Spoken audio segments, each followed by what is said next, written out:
morning, Gail. Your Good morning. afternoon. Good afternoon. It is. We're in two different time zones as well. Well, thank you for agreeing to do this. I want to tell whoever's listening that we met at a neighborly event, a 1 day event for consultants, so that we can understand the incredible support and confidence that comes with investing in a neighborly brand. And I'll just plug and say, if you're thinking home services at all, Neighborly should be the first place you look if you've never owned a business before, even if you have, because the support is second to none. And we're not going to talk so much about that on this call, but I want to just hear your experience. And when I was there, Gail spoke about her experience. She owns a traditionally, I would say, sort of male business, not necessarily, but certainly the techs, I'm guessing, are mostly male. And so I thought it was kind of an unusual choice. She had this killer background, and she is just making incredible numbers, which she may or may not share with us. But that is what compelled me to ask her to come on. So, Gail, we appreciate you. Gail Patrick of Dryer Vent Wizard of Hampton Roads, which is in Virginia. So, Gail, tell us a little bit about your story. I'll start with some structure.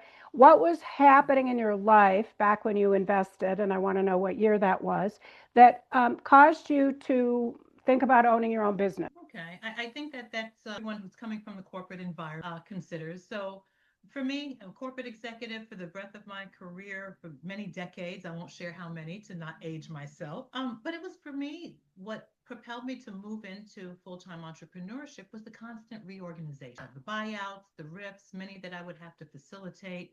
And it's not really, when you're talking about making a change like this, it's not really the job itself. It's the constant stress of not knowing what's coming next and Yeah. having somebody else have control over that. So that at that point, I said, I'd like to steer my own path. Kind of tired of that roller coaster of are you landing? You're worried about is this your time? What are you having to do next? So getting off of that roller coaster and being able to chart your own path and control your own destiny without having someone else have control. It makes so much sense. And I hear that all the time or similar. I don't love my new boss. There's new owners. What on earth possessed you to choose this space? I mean, I'm sure you looked at, I'm guessing, did you look at other concepts and what landed you to Dryer Vet Wizard? Yeah, no, that's a really good question. So, yes, my first business I started in 2014. The plan at that time was to probably go on a 5-year plan and possibly expand. Business does well. It's more of a product based consumer business to business as well business, but it was really product based.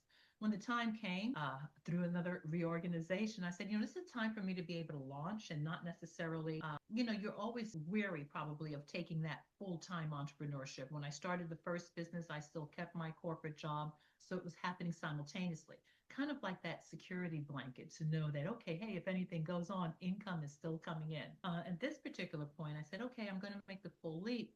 I wanted something that was service based. I looked at everything that you can think of. I looked at what first thing that probably a lot of people start looking at is franchises for restaurants. Then I started looking at different franchise top 500. So I started looking at all different types of brands. Came pretty close with some other businesses, but decided service based. I had a family, my mother, a family friend of my mom's that had had a fire. And Mm. then I came across Dryer Vent Wizard and I thought, oh, wow, could this really be a business? And most people probably think that. Could you make a viable business out of actually cleaning dryer vents? So I started doing the research, started speaking with Dryer Vent Wizards, just started asking questions and just kind of looking at the industry and the market and saw that it wasn't oversaturated. It wasn't something that was really done. And then speaking to other business owners, I was like, wow, this is something that's a necessity. It's something that everyone at some point is going to need to have and realize that a lot of people were not aware of it. Yeah. And before we started recording, you and I talked a little bit about how I said, I always warn people the first year is going to be so incredibly hard. You're drinking from a fire hose. You don't know what you're doing. It's, mentally and physically challenging. And you said, that wasn't my experience. So tell us about your first year. I'm just curious. Yeah. So, all right. So you asked a question before. You said, okay, hey, when did this actually start? So we started in the fourth quarter of 2019. So September was my first year. I was one of the first that followed the full executive model. prior to me coming into the business, most of the folks, and you mentioned it was male dominated, most of the folks were men in the van, Yeah. the man in the van that can, to a certain degree, where they started off, for going into business for themselves. Well, I never intended to actually clean dryer vents. What I was looking for was, it didn't really matter of what the widget was. I was looking for something that was scalable, looking at something that wasn't already overly saturated, and something that I'd be able to build. So it started in September of 2019. One van hired a technician, sent him to training. Okay, hey, let's get out there and do this. By October, which was the second month in, I had taken the proceeds from the first month, purchased the second van, and we were already busy enough to be able to do that. Wow. So yeah, we broke even about 6 months in. Wow. So I did not have what you would say was like, oh, what some people would say that first year, that was really a struggle. So it Yeah. really went well. A little bit prior to, of course, opening in September, I did a lot of teasing. Of course, you have to do the work. So it doesn't just, you just don't turn the light on and it happens. You got to, boots on the ground. So you've got to do the hard work and do a lot of the heavy lifting early for us, for everything to at least smooth out. One of the biggest things that I think that sometimes people don't consider is, when you're purchasing into a franchise, and you'll go into like the neighborly playbook later, is you're getting and you're purchasing a business in a box. So the playbook is already there. It's just for you to be able to execute the model and execute well. So if you follow the playbook that's already a proven success rule book, so to speak, you're going to be successful. So that, coupled with the hard work, the grit to kind of just make sure that you're getting out there and happen, you get out of it what you put into it. So you're able to go as quickly as you'd like to, or as slowly as you would like to, depending on where you're at in life. So it wasn't hard for me at all. Like I said, hard work, but not difficult. You just got to just get in there and just make it. Yeah, it's not easy, but it is somewhat laid out for you. Just follow Yeah. the plan. And Neighborly, of course, has your operational coach, your marketing coach, your this coach, your that coach. So, yeah, and you have to be somebody who is willing to get out there and be the face of that business in your community and do all those normal kinds of things. So, and then, so you've been open a while, and of course, COVID probably made your business really scream. Home services all did very, very well during COVID because everybody was home.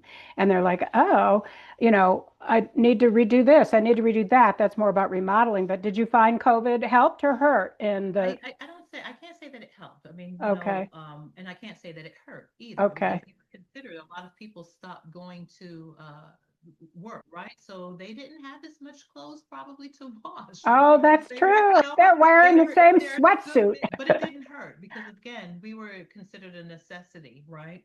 Yeah, so we were able to continue to operate. When we first bought into the franchise, Neighborly didn't own it yet. So I started in 2019. At the end Oh, of 2019, 2020 came along. Neighborly purchased the brand in addition to COVID happening. So there were a lot of changes relatively quickly when I came into the business. So like a rapid ride. However, the positive thing is I was so accustomed to change, so navigate through that and just kind of continue to push through. But through the Neighborly, I'm just really kind of become a larger brand, right? So now there's more muscle, so to speak, because there are so many brands. I think there's like 19 brands in addition to Dry Event Wizards. So you're talking about thousands of people. So from that perspective, you become part of a large corporation, but at the same time, a small business. yeah. By the way, I think there's 30. I do think Yeah. that happens a lot. You start with a franchise and there's, 50 of them. And then as you stay with it, your contract's 10 years. Over the years, ideally, this is the scenario, it gets Mhm. better and better, and they have more and more money to reinvest back in and roll out better systems, better CRM, better advertising. They learn as they go. And so oftentimes it might not be quite as fantastic in the beginning, but 5 years later, because of their scale and because of their resources, now it's just a better organization. Yeah. So we're a huge, massive brand. At the same time, we maintain our individuality, Yeah. and all backed by a really great system. What do you like best about owning this business or owning your own business, but this business in particular? What's good about it? This business in particular, I think probably you're able to control your schedule. So, Yeah. whether I had one technician or if I have 20, I'm able to select how many appointments I would like to take and when I'd like to take it. So, in the event we wanted to shut down, we just had a team builder where we went skiing with the team, and we were able to shut down for a couple of days. Well, we're Yeah. able to do that. We have a great call center that's able to take our calls. All it will then definitely say the schedule is full. So with that being said, I like the control that we're able to do as much as we'd like to when we like to, and then we're able to slow down in the event that we want to do something else. So the flexibility of the scheduling and how much work we'd like to take on is really something I think is really truly beneficial. Is there anything at all that you wish you had known, like in the beginning, that would have made your life easier in those earlier years of scaling? What I can share is that being one of the first of the executive model, most of the folks were in the van. I was, again, I was not a part of that. I was not ever intending on actually working the van. I just wanted to scale a business. Staffing. So staffing can be tricky. You hear about it all the time. So I think that when I first started staffing, I would look for people who had experience in this lane.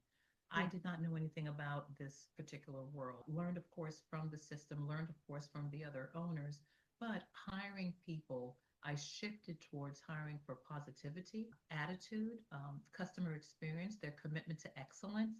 And I wish I would have focused on that right away rather than looking for someone who had construction experience. Because what I found in the subsequent years is it's not necessary. Is if you have the right attitude and you're handy with the tool, we're going to be able to teach you this model. It's Yeah. already laid out, the certification courses, and just really just common sense. How are you going to treat my customers when you're in front of them and I'm not with you?